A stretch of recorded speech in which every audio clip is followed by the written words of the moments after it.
इन सारे टूरिस्ट को समुद्र में सफर तय करते हुए एक बहुत ही बड़ी क्रूज शिप मिलती है जो सालों पहले किसी अनजान रीजन की वजह से गायब हो गई थी। लेकिन जब वो सभी क्रूज शिप के अंदर इंटर करते हैं तो उनकी जिंदगी ही बदल गई थी। इस एडवेंचरस कहानी की शुरुआत होती है जेस नाम की एक लेडी को दिखाते हुए जो अपने घर पर अपने बेटे टॉमी के साथ मौजूद थी। जेस तो अपने बेटे टॉमी की अच्छी तरीके से देख रेख कर रही होती है क्योंकि उसे अस्थमा की बीमारी थी। टॉमी के ऊपर हमेशा उसे ध्यान रखना पड़ता हो कि कहीं उसे सांस लेने में प्रॉब्लम ना हो जाए। इस वजह से जेस ने अपनी सोशल लाइफ भी पूरी तरीके से अवॉइड कर दी थी। लेकिन इतने सालों बाद जेस अपने फ्रेंड्स के साथ एक प्लान बनाती है समुद्र में एक बड़ी सी ट्रिप का, यानी वो कुछ दोस्त बोट के अंदर बैठकर समुद्र की सैर करेंगे। जेस ने यही सोचा था कि वो अपने बेटे टॉमी को अपने साथ नहीं लेकर जाएगी बल्कि उसे तो स्कूल में ही रख देगी जो उसकी देख रेख कर सके। टॉमी पेंटिंग कर रहा था लेकिन गलती से उसके हाथ से कलर नीचे गिर जाता है। वो बहुत ही ज्यादा परेशान हो गया लेकिन उसकी मदर जेस वहाँ आकर सब साफ सफाई करती है। टॉमी जरा भी गलत काम करता और अगर वो एम्बैरस होने लगता तो उसकी सांस रुक जाती। इन्हें क्रिटिकल कंडीशन से उभरने के लिए जेस को हमेशा उस पर ध्यान रखना ही पड़ता है। अब यहाँ पर वो दिन आ चुका था जब जेस अपने दोस्तों के साथ उस ट्रिप पर जाएगी। टॉमी को वो किसी भी तरीके से कार में बिठाकर स्कूल छोड़कर आ जाती है और अब वो एकदम बेफिक्र होकर निकल पड़ी थी एक बंदरगाह की तरफ जहाँ पर कई सारी बोट्स लगाई गई होती हैं।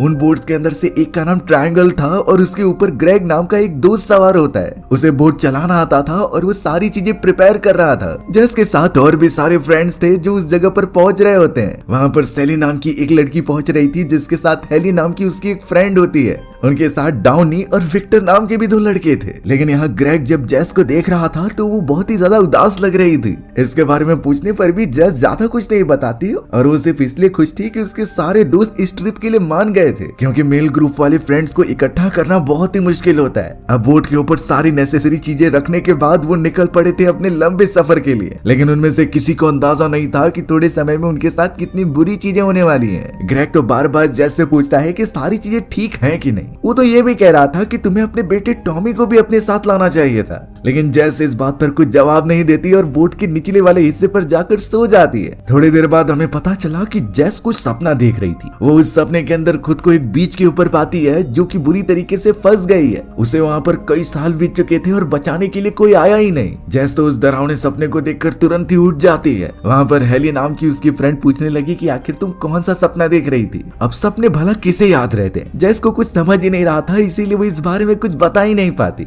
अब जेस भी ऊपर आकर बाकियों के साथ बोट को चलाने में अच्छी खासी मदद कर रही थी। हर एक मेंबर पूछ रहा था कि जेस का बिहेवियर चेंज सा दिखाई दे रहा है, आखिर उसे हुआ क्या है। लेकिन आने के बाद उसने कभी भी अपनी सिचुएशन के बारे में किसी से शेयर ही नहीं किया तो किसी को बिल्कुल भी पता ही नहीं चलता। अब इस तरीके से वो लोग लगातार अपनी बोट लेकर आगे बढ़ते ही रहते हैं। उन्हें एक खास रीजन में जाना था जहाँ पर आज तक कोई नहीं गया। लेकिन इस बात के बारे में ग्रेग और विक्टर को ही पता होता है जिसने अभी तक किसी से शेयर नहीं किया। क्या पता यही उनकी सबसे बड़ी गलती होने वाली थी। अब उन सभी ने नोटिस किया कि हवाएं चलना बंद हो चुकी हैं जिसकी वजह से बोट एकदम रुक गई है। किसी को नहीं समझ रहा था कि आखिर ऐसा क्यों हो रहा है। लेकिन थोड़ी ही देर में उन्हें रीजन साफ दिखाई देने लगा। अपने सामने की तरफ कुछ ही दूरी पर कई सारे काले बादल मौजूद थे और एक बहुत ही भयंकर तूफान उनकी तरफ बढ़ रहा था। ये देखकर तो सभी लोग एकदम से डर गए थे कि इस सिचुएशन में क्या किया जाए। ग्रेग तुरंत ही बोट में जाकर कमांड सेंटर पर रिपोर्ट करता है कि हमें यहाँ से रेस्क्यू करने की जरूरत है। एक बहुत ही बड़ा तूफान हमारी तरफ बढ़ रहा था लेकिन कोस्ट गार्ड्स को उनकी बोट एकदम से नॉर्मल दिख रही होती है, यानी इनके हिसाब से अब तक ऐसी कोई भी चीज नहीं हुई जिससे कि उन्हें खतरा हो जाए। ग्रेग तो उन्हें समझाते जा ही रहा था लेकिन बीच में ही उनकी फ्रीक्वेंसी कट गई। ये इसलिए क्योंकि वो तूफान बहुत ही ज्यादा क्लोज आ चुका था। अब तो वो ठीक से कोस्ट गार्ड से कनेक्ट भी नहीं कर सकते और अपनी कंडीशन भी नहीं बता सकते। सभी खड़े होकर यही सोच रहे थे कि आखिर इस तूफान में उनकी क्या हालत होने वाली है। लेकिन ग्रेग जो इस सिचुएशन में पहले भी फंस चुका था वो सभी को कहता है कि वो अपने लाइफ सूट पहन। ऐसी भी कंडीशन आ सकती है जिसमें कि बोट पलट जाए उस तूफान के अंदर और हम पानी में गिर जाएं। लेकिन हमें डूबना नहीं है बल्कि बोट के ऊपर आकर बैठ जाना है। सभी लोगों ने ग्रेग द्वारा बताए गए प्लान को फॉलो किया और अब तूफान बोट के काफी करीब आ चुका होता है। बड़ी बड़ी लहरें बह रही थी और बोट का बैलेंस तो एकदम से बिगड़ता जा रहा था। बाकियों को उन्होंने बोट के अंदर भेज दिया और ऊपर की तरफ विक्टर और ग्रेग अपना काम कर रहे थे। उन्हें किसी भी हालत में बोट को एकदम बैलेंस मोड में रखना था, इसीलिए स्टीयरिंग व्हील को भी एकदम कस के पकड़ना होता है। ग्रेग किसी भी तरीके से जेस का ध्यान रख रहा था और डाउनी तो हेली के साथ में मौजूद होता है। कई देर तक उनकी बोट सरवाइव करती रही उन खतरनाक लहरों के ऊपर। लेकिन एक मोमेंट ऐसा आया कि बहुत ही बड़ी लहरों के कारण उनकी बोट पूरी तरीके से पानी में गिर गई थी। सभी पानी में डूब रहे होते हैं, लेकिन लाइफ जैकेट के कारण वो ऊपर आ जा रहे थे। कई मिनटों तक वो तूफान वहाँ पर तबाही मचाता रहा, पर आखिरकार वो थोड़ा आगे चला जाता है। कैसे भी करके वो सभी अपनी जान बचाकर पलटी हुई बोट के ऊपर चढ़ जाते हैं। अच्छी बात थी कि जैस एकदम सही सलामत होती है, लेकिन उसने जब चारों तरफ नजर घुमाई तो हेली नाम की उसकी फ्रेंड नहीं मिल रही थी। सभी लोगों ने हेली को बहुत तेज आवाजें लगाई, बट उसका कोई रिस्पॉन्स ही नहीं आता। अब ऐसा लग रहा था कि हेली पानी में डूबने के कारण मारी गई हो। वो सभी एकदम से हताश हो गए थे कि इस छोटे से इंसिडेंट में उसकी एक फ्रेंड मारी गई, और अब पता नहीं विदाउट बोट के वो सभी इस जगह से कैसे बाहर निकलेंगे। सभी सबसे पहले उस बोट के ऊपर चढ़कर गहरी सांस लेते हैं। उन्हें अपनी हिम्मत बनाए रखनी होगी जब तक कोई मदद के लिए नहीं आ जाता। अब तो दूर दूर तक ना कोई आइलैंड और ना ही जमीन दिखाई देती है जिस तरफ वो जा सके। सभी सबसे पहले उस बोट के ऊपर चढ़कर गहरी सांस लेते हैं। उन्हें अपनी हिम्मत बनाए रखनी होगी जब तक कोई मदद के लिए नहीं आ जाता। अब तो दूर दूर तक ना कोई आइलैंड और ना ही जमीन दिखाई देती है जिस तरफ वो जा सके। सभी उदास बैठे हुए थे, तभी अचानक उन्हें कुछ आवाज सुनाई दी। ये आवाज इस डायरेक्शन में मौजूद एक बड़ी सी क्रूज शिप की होती है जो उनकी तरफ ही बढ़ रही थी। अब क्रूज शिप को देखकर वो सभी काफी खुश हो गए, क्योंकि इनसे वो मदद मांग सकते हैं और यहाँ से वो जमीन पर जा सकते थे। वो शिप तो बहुत ही ज्यादा बड़ी थी और उसके सामने तो वो सभी लोग चींटी लग रहे होते हैं। फिर भी लगातार आवाज देने पर वहाँ का कैप्टन कुछ रिस्पॉन्स नहीं करता। अब ग्रेग उन सभी को एक इम्पोर्टेंट बात बताता है कि जब तूफान आने वाला था और वो रेडियो की मदद से कोस्ट गार्ड से कनेक्ट कर रहे थे, तो उस समय एक अजीब सा सिग्नल उसके रेडियो सिस्टम से कनेक्ट हो गया था। दूसरी तरफ एक लेडी थी जो मदद के लिए चिल्ला रही होती है, लेकिन वो कनेक्शन सिर्फ कुछ ही देर के लिए था, बाद में वो कट हो गया। अब वो लेडी कौन और कहां से बुला रही थी उन्हें नहीं समझता, इसीलिए ग्रेग ने उस समय पर किसी को बताया ही नहीं था, क्योंकि वो सब खुद उस समय पर बहुत ही ज्यादा परेशानी में थे। अब उन्होंने डिसाइड कर लिया कि वो उस बड़े से क्रूज शिप के ऊपर जाकर एटलीस्ट सरवाइव करेंगे। आवाज देने पर क्रूज शिप के अंदर से कोई रिस्पॉन्स ना आने के कारण वो खुद ही वहां पर चले जाते हैं। लेकिन अब क्लोज पहुंचने पर जेस की नजर किसी पर्सन पर गई जो कोने पर खड़ा होकर अब अंदर चला गया था, यानी उनके पर कोई ना कोई तो है जो नजर रख रहा है। जेस को पता नहीं क्यों बहुत डर लग रहा था अंदर जाने से, लेकिन अब बाकी मेंबर्स वहां पर जा रहे हैं तो वो अकेले बोट पर नहीं रुक सकती, इसीलिए अब एक एक करके सभी बारीकी से उस जगह पर चले जाते हैं और उस शिप के ऊपर लगातार सभी को आवाज देने लगते हैं। चौंकाने वाली बात ये थी कि अंदर जाने पर भी उन्हें कोई दिखाई नहीं देता। ऐसा लग रहा था कि ये क्रूज शिप पूरी खाली हो चुकी है। उस शिप में तो बहुत सारे चैम्बर्स थे जहाँ पर वो घुसकर कुछ रिसोर्सेज जमा करते और लोगों को अपने आप को रेस्क्यू करने की बात करते। ग्रेग और विक्टर ने डिसाइड किया कि हमें ऊपर की तरफ कैप्टन के रूम में जाना चाहिए, शायद वहाँ पर कोई हो। लेकिन जेस को बार बार इन पूरी जगह को देखकर कुछ याद आ रहा होता है जो कि उसके माइंड में अभी तक क्लियर नहीं है। वो सभी एक्सप्लोर करते हुए आगे बढ़ते रहते हैं और जेस ग्रेग से शेयर कर रही थी कि यहाँ के कॉरिडोर को मैंने पहले कहीं देखा है, बट ग्रेग इससे मना कर देता है क्योंकि यहाँ की ऑलमोस्ट स्ट्रक्चर एकदम से सेम है, तो तुमने एक ही चीजें बार बार देखी होंगी। अब अचानक विक्टर और डाउनी को एक फोटो फ्रेम दिखाई देती है। उस फोटो फ्रेम में तो 1935 की एक क्रूज शिप मेंशन की गई थी जो कोई और नहीं बल्कि यही होती है, और उस क्रूज शिप का नाम एक ऐसे मिथिकल गॉड के ऊपर रखा गया था जिसने की डेथ को ट्रिक कर दिया था। इस मिथिकल गॉड के पास कई सारी अनोखी शक्तियां थी जो इंसानों को पूरी तरीके से तबाह करके रख देती, लेकिन सभी एकदम से चिल हो जाते हैं कि बस इस शिप का नाम ही उस गॉड के नाम पर दिया गया है। उन्हें तो सिर्फ यहाँ पर मौजूद कैप्टन से बात करनी है और अपने आप को वापस अपने घर पर छोड़ने की मांग करनी है। वो सब आगे बढ़ते ही हैं, लेकिन अचानक किसी के गिरने की आवाज आई। लग रहा था उनके अलावा वहाँ पर पहले से कोई है। जब वहाँ पर देखा गया तो पता चला कि उस जगह पर कुछ कीज गिरी हुई हैं, और ये कीज जब बाकी लोगों को दिखाई जाती हैं तो जेस एकदम चौंक गई, क्योंकि ये तो उसके घर की कीज थी। आखिर वो इस जगह पर कैसे पहुंची? बाकी लोगों को जब ये पता चला तो वो जेस के ऊपर ज्यादा भरोसा नहीं करते, बट जेस ने साफ दिखाया कि उस कीज के अंदर उसकी बेटे की फोटो भी मौजूद है। इससे सभी को भरोसा तो हो जाता है, लेकिन अब सभी ये अनुमान लगाने लगे थे कि शायद हेली के पास तुमने वो कीज दी होंगी और हेली बचते हुए इस क्रूज शिप पर आ गई होगी, इसलिए अब बस उन्हें हेली को ढूंढना है और यहाँ से बाहर निकलना है। सभी अब बहुत अच्छे तरीके से चारों तरफ घूमते हुए अपनी एक्सप्लोरेशन जारी रखते हैं। वो सभी तो ट्रेवल करते हुए अब बड़ी सी शिप के एक बॉल रूम में आ जाते हैं, जहाँ पर एक बड़ी सी पार्टी के सारे सामान अरेंज करके रखे गए थे। चौंकाने वाली बात थी कि उस जगह पर खाने पीने की चीजें भी एकदम फ्रेश थी और इनकी क्वांटिटी भी इतनी ज्यादा होती है कि वो सभी इससे कई दिनों तक सरवाइव कर सकते हैं। विक्टर को तो बहुत मजे आ रहे थे और उसने तो खाना भी स्टार्ट कर दिया, लेकिन सेली और जेस लगातार अपनी फ्रेंड हेली को आवाज दे रहे थे। वो यही प्रे कर रहे थे कि काश हेली यहाँ पर हो और वो उसे ढूंढ ले। अचानक अब जेस को पीछे से कोई भागता हुआ दिखाई देता है। उसने तुरंत ही विक्टर को ये बात बताई, इसीलिए विक्टर तुरंत ही उसे पकड़ने चला गया। उस जगह पर जो भी था वो स्टेयर्स की मदद से ऊपर की तरफ जा रहा था। इसी वजह से विक्टर सीधा उसे ढूंढने के लिए ऊपर की तरफ जाने लगा।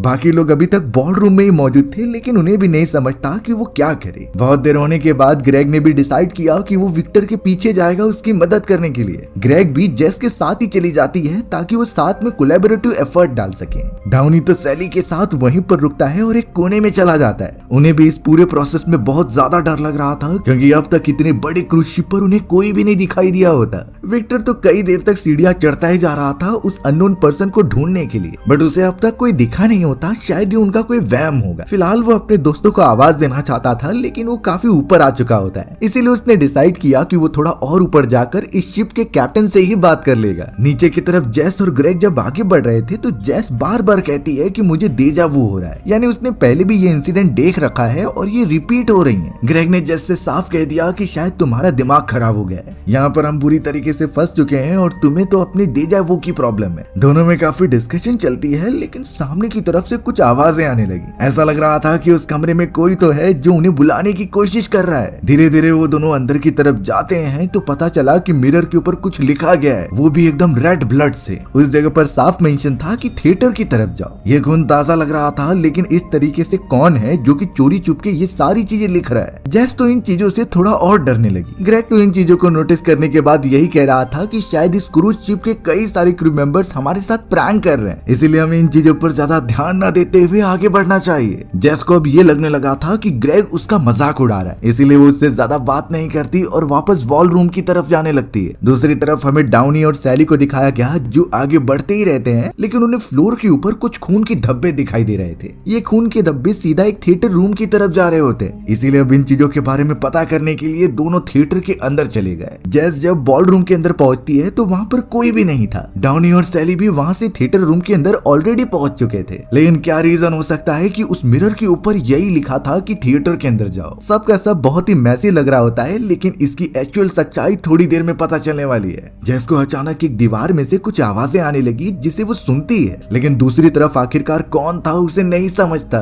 तुरंत ही अब पीछे से एंट्री होती है विक्टर की, लेकिन विक्टर पूरी तरीके से खून में लथपथ था और उसे चोट भी लगी होती है। जेस एकदम घबरा कर विक्टर से पूछने लगी कि आखिर ऐसी हालत तुम्हारी किसने की, बट विक्टर बिना कुछ सोचे समझे जेस पर झपट्टा मार देता है। वो तो जेस को बहुत बेरहमी तरीके से गला दबाने की कोशिश कर रहा था। जेस भी एकदम कंफ्यूज, वो पूछ ही नहीं पाती कि आखिर वो ऐसा क्यों कर रहा है। अपने आप को बचाने के लिए जेस ने विक्टर के सर पर वार कर दिया, जिससे कि विक्टर घायल होकर वहीं पर बेहोश हो जाता है। ये सारी अजीब सी चीजें इस क्रूज शिप पर क्या हो रही हैं, जेस को तो अब ये परेशान करने लगी थी। जेस तुरंत ही मदद के लिए सीधा उस तरफ भागने लगी जहाँ से उसे आवाजें आ रही थी, यानी अब वो सीधा ट्रेवल करते हुए उसी थिएटर रूम के अंदर पहुंचती है जहाँ पर डाउनी और सैली बहुत ही ज्यादा रो रहे थे। जल्द से जल्द पास जाने पर पता चला कि ग्रेग को किसी ने गोली मार दी है, और वहाँ पर तो कुछ समय पहले शॉटगन चलाने की भी आवाज आई थी। जेस एकदम परेशान होकर जब ग्रेग को पकड़ने लगी तो सैली और डाउनी बहुत चिल्लाते हैं उसके ऊपर। वो जेस से कहते हैं कि आखिर तुमने ग्रेग को क्यों मारा। जेस एकदम चौंक गई, क्योंकि वो थोड़ी समय पहले तो विक्टर के साथ थी, उसने तो ऐसी चीजें बिल्कुल नहीं की। बट डाउनी और सैली लगातार उसे चिल्लाते हुए कह रहे थे कि ग्रेग ने ही बताया कि ये काम तुमने किया है, तुमने ही ग्रेग की जान ली है किसी रीजन की वजह से। सैली ग्रेग की ये भी बात बताने लगी कि जेस ने कहा था कि थिएटर रूम के अंदर जाओ, और इसी जगह पर शायद जेस ने उसे मारने की कोशिश की। उनके बीच में बहस चलते ही रहती है, लेकिन अचानक ऊपर से किसी ने शॉटगन चलाना स्टार्ट कर दिया। गोलियां सीधा डाउनी और सैली के बॉडी पर आकर लगती हैं, जिससे वो एकदम घायल हो गए। जेस भी अपनी जान बचाकर सीधा उस जगह से दूर जाने लगी। आखिर ऊपर की तरफ कौन था और कौन उनके दोस्तों को मार रहा है, ये सब अभी तक एक खतरनाक रहस्य की तरह रह जाता है। फिलहाल तो जेस उस जगह से निकल चुकी थी, लेकिन उसने अपने दोस्तों को अपनी आंखों के सामने मरते हुए देखा है, तो अब उसके हाव भाव बहुत ही पैनिकिंग मोड में लग रहे थे। जेस तुरंत ही वहाँ से निकलते हुए भागकर सीधा किचन वाली एरिया में आ जाती है। वो इतनी ज्यादा डर चुकी थी क्योंकि जिसने भी ऊपर की तरफ से वार किया था उसने मास्क पहना होता है, और वो एक शॉटगन लेकर सीधा उसके पास भी आ रहा था। जेस ने तुरंत ही एक चाकू उठा लिया अपने प्रोटेक्शन के लिए, और अगर वो पास आएगा तो वो तुरंत ही मार देगी। बट उस समय जेस की नसीब अच्छी होती है कि उस किलर ने उसे देखा नहीं और दूसरी तरफ चला गया। जेस तो अब वहाँ से ट्रेवल करते हुए बोट के डेक पर चली आती है, पर उसे नहीं पता कि वो खतरनाक किलर ठीक उसके पीछे भी है। उसने तुरंत ही गन की मदद से जेस को नीचे गिरा दिया और उसे मारने की धमकी दी। बट जेस ने नोटिस किया कि उसे गन चलाना अच्छे से नहीं आता, तो इसी मौके का फायदा उठाकर वो गन को दूसरी तरफ करती है और उसे मारते हुए दूर भागने लगती है। कैसे भी करके जेस रेलिंग के पास आकर नीचे वाले फ्लोर पर आ गई, यानी उस जगह से भागने का उसे अच्छा खासा रास्ता मिल जाता है। वो खतरनाक किलर भी लगातार जेस का पीछा कर रहा था उसे मारने के लिए। आखिर क्या रीजन है जिससे कि ये अनजान किलर जेस और उसके सारे दोस्तों को मारना चाहता है? एक समय पर तो उस किलर ने जेस को ऑलमोस्ट खत्म ही कर दिया था, बट जेस के हाथ में एक एक्स लग जाता है। वो उस एक्स की मदद से लगातार उसे डैमेज देने लगी, जिससे कि वो किलर पीछे हटता जा रहा था। जेस ने ये नोटिस किया था कि वो किलर एक लेडी है, बट उस लेडी ने सिर्फ जेस को एक बात कही कि यहाँ से बाहर निकलने के लिए तुम्हें सभी को मारना होगा। इन चीजों को जेस ज्यादा समझ नहीं पाती और उस किलर को एक्स से डराते धमकाते हुए आखिरकार शिप के ऊपर से नीचे गिरा देती है। बेचारा किलर पानी के अंदर था और शायद वो मर चुका होगा। जेस एकदम चैन की सांस लेती है कि वो बच गई, लेकिन अचानक उसे अंदर की तरफ से एक म्यूजिक प्लेयर की आवाज आने लगी। वो प्लेयर तो एक अजीब से लूप में बज रहा था, तो इसीलिए जेस ने उसे वापस से चालू कर दिया। अब चालू करते ही उसे बाहर की तरफ से एक और आवाज आती है। ये कुछ लोगों की आवाजें थी जो शायद मदद की मांग कर रहे हैं। जेस जैसे ही शिप के रेलिंग्स के पास जाती है उन्हें देखने के लिए, तो उसके पैरों तले जमीन खिसक गई थी। पानी के अंदर एक छोटी सी बोट थी और उसके ऊपर कुछ लोग सवार होते हैं, बट ये और कोई नहीं बल्कि जेस और उसके सभी दोस्त थे जो कुछ समय पहले इसी क्रूज शिप के पास आकर मदद मांग रहे थे। जेस और ज्यादा तब चौंक गई जब वो अपने आप को भी उस शिप के ऊपर देखती है। ये वही मोमेंट था जब सभी लोग बोट के ऊपर आ रहे थे और उस पहली वाली जेस ने भी बड़े से शिप पर किसी को नोटिस किया था। क्रूज शिप पर मौजूद जेस एकदम शॉक हो गई थी इस अननोन चीज को पाकर। उसे नहीं समझ रहा था कि कौन सी मिस्ट्री इस शिप के ऊपर चल रही है। एक तो उसके सारे दोस्त मारे गए और दूसरी तरफ ऐसा लग रहा था कि एक लूप चलने लगा है। अब उस बोट वाले जेस के सभी साथी शिप के अंदर आ चुके थे। पहली वाली जेस तो एकदम परेशान होकर कोने में छुपी रहती है और ये सब इंसिडेंट जो अभी हो रहे थे वो पहले भी हो चुके थे। ओरिजिनल जेस तो सारी बातें सुनती रहती है अपने डुप्लीकेट जेस की, जो उस समय ग्रेग से बातचीत कर रही थी। और हर बार जब जेस को लग रहा था कि आसपास कोई तो है, तो वो और कोई नहीं बल्कि उसका ओरिजिनल वाला ही फॉर्म था। ओरिजिनल जेस काफी परेशान होकर जब बैठती है तो उसके जेब से वही चाबियां गिर गई और इसी मोमेंट पर सभी को चाबियों की आवाज सुनाई दी थी और वो देखने के लिए आ गए। ओरिजिनल जेस तो तुरंत ही वहाँ से भाग जाती है। यहाँ तक कि जो पहली वाली जेस को अलग अलग चीजें दिखाई दे रही थी और सुनाई पड़ रही थी, वो उसका ही रूप कर रही होती है छुप छुप कर। जिस तरीके से सभी लोग सबसे पहले हॉल रूम में आकर हेली को ढूंढ रहे थे और वहाँ जेस को लगा था कि पीछे की तरफ कोई तो भागा है, तो वो उसकी ओरिजिनल वाली ही फॉर्म थी जो उन सभी के ऊपर नजर रख रही होती है। यानी हर एक चीजें एक दूसरे से इंटरलिंक्ड है जो इस शिप पर हुई और इसकी एक्चुअल मिस्ट्री हमें धीरे धीरे पता चलने लगी है। उस समय तो विक्टर ही भागा था उस अनजान शख्स का पीछा करने के लिए और उन्हें तो ये बिल्कुल नहीं अंदाजा कि वो अनजान कोई और नहीं बल्कि ओरिजिनल जेस है। ओरिजिनल जेस सीधा भागते हुए एक डेक पर पहुंच जाती है और कोने पर रोने लगती है। पीछे पीछे विक्टर भी पहुंच चुका था, लेकिन वो शॉक रह गया कि उससे पहले जेस यहाँ पर कैसे पहुंच गई।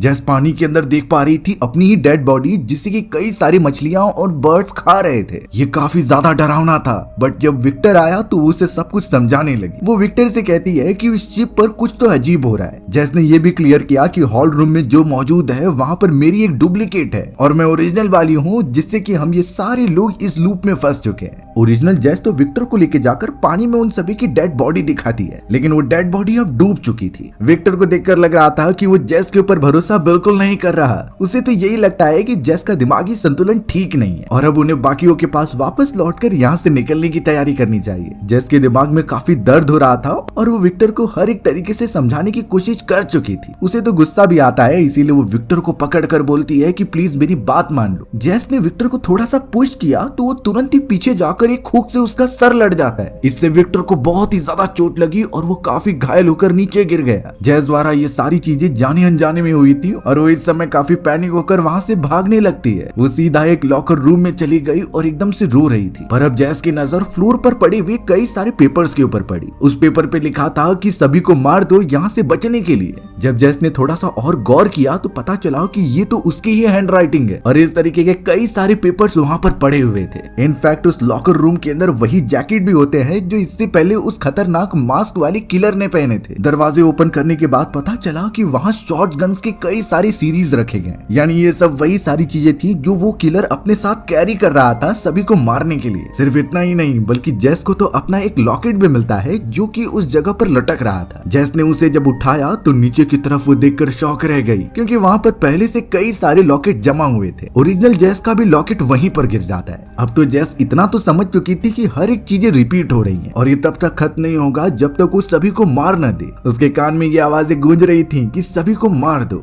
ओरिजिनल जेस जो अब सबसे ज्यादा कंफ्यूज हो गई थी, उसने एक शॉटगन उठाई और कई सारी बुलेट्स अपने साथ रख ली। धीरे धीरे जब वो आगे बढ़ती है तो उसके सामने घायल विक्टर आ चुका था। जेस ने उसे पॉइंट करके समझाया कि मैं सब कुछ ठीक कर दूंगी, सिर्फ तुम अच्छी तरीके से अंदर जाओ और आराम करो। अब ये वो मोमेंट था जब प्रीवियस वाली जेस उस हॉल रूम के अंदर आती है और विक्टर उसके ऊपर हमला कर देता है। बट इससे पहले वो ओरिजिनल जेस जिसने ये शॉट गन ली थी वो उस जगह पर घुस जाती है। उसने तो गुस्से में अपने ही रूप के ऊपर गन पॉइंट कर दिया और ये कहने लगी कि सब कुछ रिपीट होते जा रहा है। दो जेस के डुप्लीकेट्स को सामने देखकर विक्टर को अब कहीं न कहीं यकीन हो गया कि शायद ओरिजिनल जेस सही कह रही थी। फिलहाल तो जेस अपने डुप्लीकेट को यहाँ से जाने के लिए कह देती है और अब वो विक्टर के पास आकर उसे संभालती है कि सब कुछ ठीक हो जाएगा। बट अगले ही मोमेंट में एक गन शॉट की आवाज आई। ओरिजिनल जेस तुरंत ही गन लेकर थिएटर रूम में पहुंचती है और उसने देखा कि ऊपर की तरफ से वही मास्क वाला किलर ग्रेग डाउनी और सैली के ऊपर लगातार फायर कर रहा है। ओरिजिनल जेस ने भी पलटवार किया जिससे कि वो किलर पीछे हट जाता है। ग्रेग को बहुत ज्यादा चोट लगी थी तो इसीलिए फिलहाल सैली और डाउनी को वो बाहर लेकर आ जाती है। ओरिजिनल जेस दोनों को समझा रही थी कि ये सब एक लूप में चल रहा है और इस लूप को तोड़ने के लिए हमें पैटर्न बदलना होगा, यानी वो चीजें करनी होंगी जो इससे पहले वाले लूप में नहीं हुआ है। उन्हें नहीं समझ रहा था कि ये क्या कह रही है, बट फिलहाल जेस ने उन्हें एक गन दी और कहा कि तुम यहीं पर रहना, मैं थोड़ी देर में यहीं आकर तुम्हें लेकर जाऊंगी। जेस तो अब शिप के डेक पर आकर देखती है कि वहाँ खून के धब्बे हैं और यही इमेजिन करती है कि घायल विक्टर शायद यहाँ से कूद गया होगा। यहाँ डाउनी और सैली लगातार किसी के ऊपर गन पॉइंट किए थे क्योंकि उन्हें पता है कि वहाँ कोई है और ये एक्चुअल में वो किलर थी जिसने मास्क पहन रखा था। बट जब वो अपना मास्क उतारती है तो पता चला कि ये प्रीवियस वाली जेस है। जेस का चेहरा देखकर डाउनी उसके ऊपर गोली नहीं चलाता और वो तो उसे समझाने लगी कि शायद विक्टर मर चुका है, हमें उसे ढूंढकर डुप्लीकेट वाली जेस को मारना होगा। ओरिजिनल जेस तो डाउनी और सैली को आवाज दे रही थी, लेकिन प्रीवियस वाली जेस उन दोनों को लेकर कहीं दूर चली जाती है। उसने तो डाउनी और सैली को आराम करने के लिए एक चैम्बर दिया, बट अचानक अपनी जेब से एक चाकू निकालकर सीधा डाउनी पर हमला कर दिया होता है। सैली ये चीजें देखकर बहुत ही ज्यादा डर गई और उस जगह से दूर भागने लगी। बेचारा डाउनी कुछ कर नहीं पाता और प्रीवियस वाली जेस उसे बहुत बुरी तरीके से मार देती है। अब ये आवाजें ओरिजिनल वाली जेस भी सुन रही थी, इसीलिए वो सैली का पीछा करते हुए उसकी तरफ भागती है। बट सैली समझने लगी कि ये वो वाली जेस है जो उसे मारने आ रही है। वो तो इंजन रूम में तुरंत ही चली गई और अपने आप को छुपा लिया। सबसे पहले सैली कंट्रोल रूम में कुछ तो डिस्ट्रेस कॉल भेजती है जिससे कि ये सिग्नल किसी को मिल जाए और वो मदद के लिए आए। ओरिजिनल जेस वहाँ पर पहुंची, बट उसे कहीं भी सैली दिखाई नहीं दे रही थी। उसे तो वहाँ पर वही डिस्ट्रेस कॉल मैसेज सुनाई दिया जो कि उसने पहले भी सुन रखा था। तब जाकर रियलाइज होता है कि जब वो शुरुआत में अपने बोट के ऊपर थे तो ग्रेग को अपने रेडियो पर किसी अनजान लेडी की आवाज सुनाई दी थी, यानी वो सैली द्वारा भेजी गई है।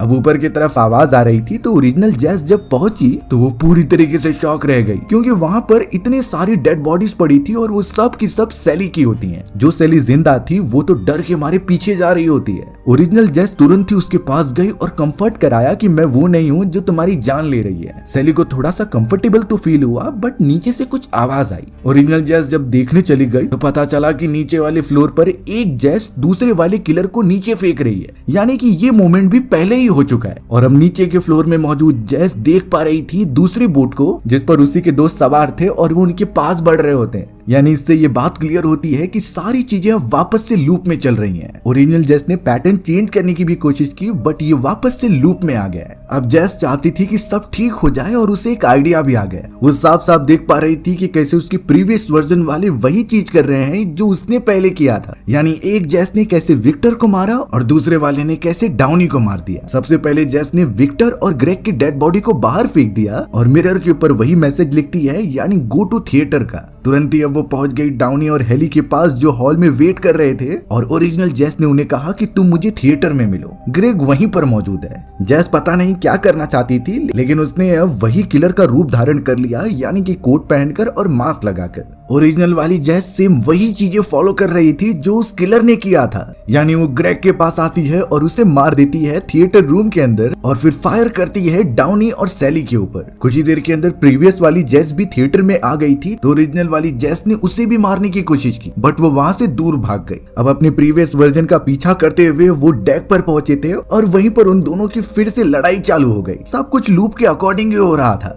ओरिजिनल वाली जेस जिसने की मास्क पहना होता है वो प्रीवियस वाली को मारने की कोशिश कर रही थी, लेकिन प्रीवियस जेस के हाथ में एक्स लग गया जो कि अब उसे ही मारने लगी। अंत में सिर्फ मास्क वाली जेस ने इतना कहा कि तुम्हें सभी को मारना होगा, तब जाकर ही तुम इस पैटर्न को बदल पाओगी। लेकिन प्रीवियस वाली जेस ने उसे धकेल दिया पानी के अंदर। ओरिजिनल वाली जेस पानी में डूबने लगी थी। कुछ समय तक ऐसा ही चलता रहा और बाद में वो जेस अपनी आंखें एक किनारे पर खोलती और इसी तरीके का सपना उसने तो पहले भी देखा था। जेस वहाँ से मदद मांगते हुए सीधा अपने घर पर पहुंच गई और वो खुश थी कि वो बच गई है और अपने बेटे के साथ रहेगी। वो तो खिड़की से अपने बेटे को ड्राइंग करते हुए देख रही थी, लेकिन अचानक उसकी नजर गई दूसरी जेस के ऊपर। यानी यहाँ पर भी लूप खत्म नहीं हुआ है, वो रिपीट होते जा रहा है। टॉमी ने फ्लोर के ऊपर कलर गिरा दिया था जिससे कि डुप्लीकेट जेस उसे आकर मारने लगी। ये तो कहानी की शुरुआत का ही मोमेंट था जो सारी चीजें एक दूसरे से जुड़ी होती हैं। ओरिजिनल जेस बिल्कुल भी समझ नहीं पाती और अब वो एक हैमर लेकर सीधा अंदर घुसी और प्रीवियस वाली को मार दिया। ये सब का सब चीजें टॉमी ने देख ली थी, इसीलिए अब ओरिजिनल जेस उसे समझाती है और कन्फ्रंट करती है। फिलहाल अब सब कुछ ठीक होने के बाद ओरिजिनल जेस उसकी डेड बॉडी को अपनी कार में रखकर अपने बेटे के साथ निकल गई। रास्ते में उसकी टक्कर एक सीगल से हो जाती है जो मर चुका था, इसीलिए ओरिजिनल जेस उसे किनारे पर फेंकने गई। लेकिन उसी तरीके से वहाँ पर कई सारी सीगल्स की डेड बॉडीज पड़ी हुई थी। यानी ये सब भी बार बार होती जा रहा है। जेस और टॉमी काफी ज्यादा परेशान थे और वो कार चलाते जाती है, बट कार की आगे जाकर एक टक्कर हो गई थी जिससे बड़ा एक्सीडेंट हो जाता है। उस एक्सीडेंट में बेचारे जेस और उसका बेटा दोनों ही मारे गए। सभी लोग वहाँ जमा तो हो चुके थे, लेकिन साइड में चौंकाने वाली बात होती है कि वहाँ एक और जेस खड़ी थी। वो ये सारी चीजें देख रही होती है, बट उसके कुछ समझ में नहीं आ रहा था। टैक्सी ड्राइवर उसे अपने डेस्टिनेशन पर लेकर चला जाता है और वो तो उसी बंदरगाह पर पहुंच गई थी। वहाँ पर उसे उसके दोस्त फिर से मिलते हैं, यानी कि वो सभी लूप के अकॉर्डिंग वापस से समुद्र में ट्रिप पर जाने का प्लान कर रहे थे। जेस को सब कुछ पता था, लेकिन वो ऐसा रिएक्ट करती है कि वो कुछ नहीं जानती। उसने डिसाइड किया कि वो वापस से जाएगी और अपने बेटे को बचाने का ट्राई करेगी, पर उसे क्या पता कि लूप के अंदर फंसने के बाद वो कभी बाहर ही नहीं निकल सकती। इसी तरीके से हमारी दिमाग खराब कर देने वाली कहानी यहीं खत्म हो जाती है। सो व्यूअर्स, आपको ये स्टोरी कैसी लगी कमेंट सेक्शन में बताना भूलना मत। और अगर आपको मेरा एक्सप्लेनेशन 1% भी अच्छा लगा होगा ना, तो वीडियो को लाइक एंड चैनल को सब्सक्राइब जरूर कर देना। मिलते हैं इसी तरीके की मजेदार वीडियोस में, तब तक के लिए बाय बाय।